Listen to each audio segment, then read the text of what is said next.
Hello, another gear review here for you today.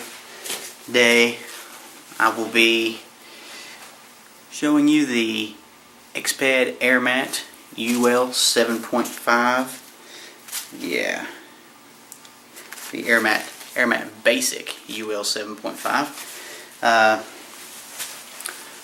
Just a little bit of background here. I have used Thermarests, self-inflating pads. I have used Big Agnes insulated air cores. Both of them have their pluses, their pros and cons. I wanted to try Exped pads.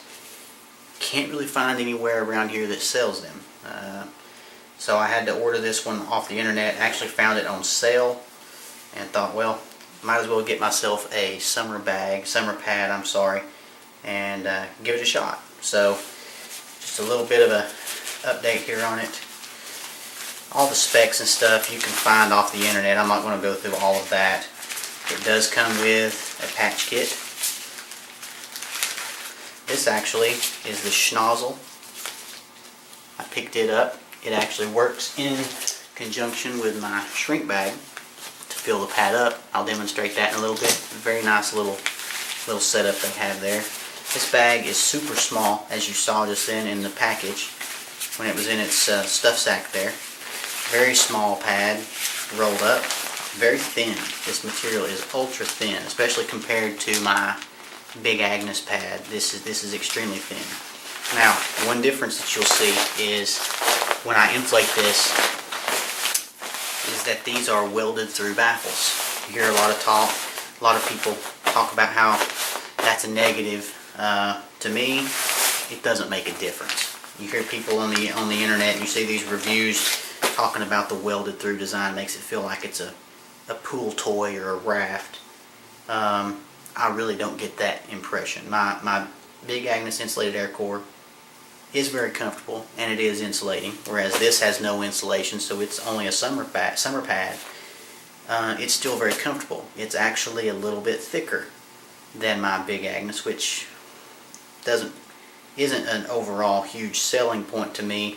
The small size of it, and especially how easy it is to inflate this pad using the schnozzle and the shrink bag, to me are wonderful.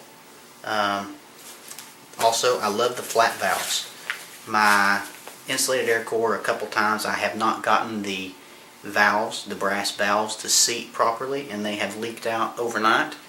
I don't have any seam leaks in the pad or anything, because it's not it doesn't happen every time I use it.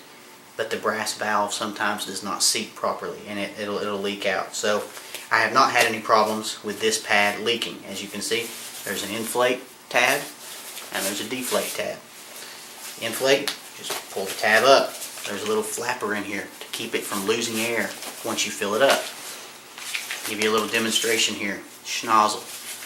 Really cool little accessory here that Exped makes. Snap. I've got the going on. You snap it onto the tab there. Get the shrink bag out. This is actually the smallest size shrink bag. I forget what size it was. I don't know. I'll post it in the annotation. I can't remember what size it is. As you can see, there's also purge valve here. Voila. There's another one. Snap it in. You should hear a click. There you go.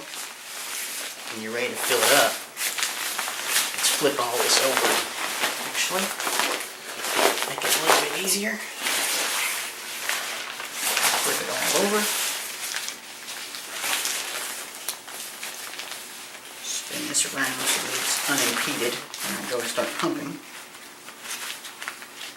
Okay. So, just going to put a little puff of air into it, roll it down, begin to push the air in.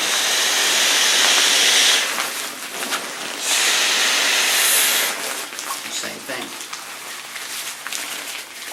This keeps you from putting any condensation into the bag, pulling any moisture into the bag, getting condensation.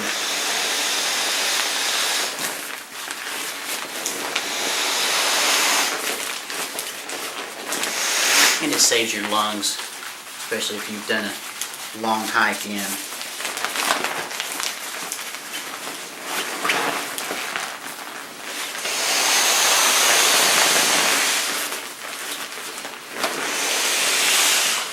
Usually it's about 3. There's 3. Top it off. Look, you're not losing air. The flappers there. The backflow check valves there to keep you from losing air. Take this, throw it over to the side, flip it over. It's got a little textured, very small textured finish on here. It doesn't have a lot of resistance to it, but it's got a little bit, so it's not like you're just laying on slick nylon or polyester and you're going to slide off. As you can see, the baffles, as I mentioned, they're welded all the way through, so they're very deep, but it's a very comfortable pad. Very comfortable, still even at that. This is actually a lot more inflated than I usually lay with it on, so what I'll do is I will open the inflate tab again. And you just stick your finger in here, and you just tap that check valve. And then you can adjust the firmness to what you like by doing that. So, just a little review there of the Airmat Basic 7.5 by Exped. The UL 7.5. They do make this in an Airmat Basic that's non-ultra lightweight. It's a different material. It's a thicker material. The pad is heavier. I believe it comes with a lifetime warranty. Everything that Exped makes, as far as I know, that is a UL designation comes with only a 1-year warranty, which has me gives me a little bit of concern about the durability of the product, especially if they're only going to warranty it for a year. But so far I've had no problems. If I do have a problem or do have a blowout or a baffle gives way, I will post another video showing and explaining what happened, how long it lasted. In general though, I am extremely easy with my gear. I take care of everything. I have never had to send anything back. Any of my DSLRs, fly rods, anything to date has had to go back for a warranty repair. So I take care of my stuff, and I think it's all in a matter of how people take care of their equipment as to what kind of longevity you can get out of it. Durability is what you make of it. So anyway, hope this review was helpful to someone. Feel free to comment, send me an email, whatever, with any questions or comments that you may have. And I hope this has helped somebody in a potential buying situation if they had any questions. Until next time.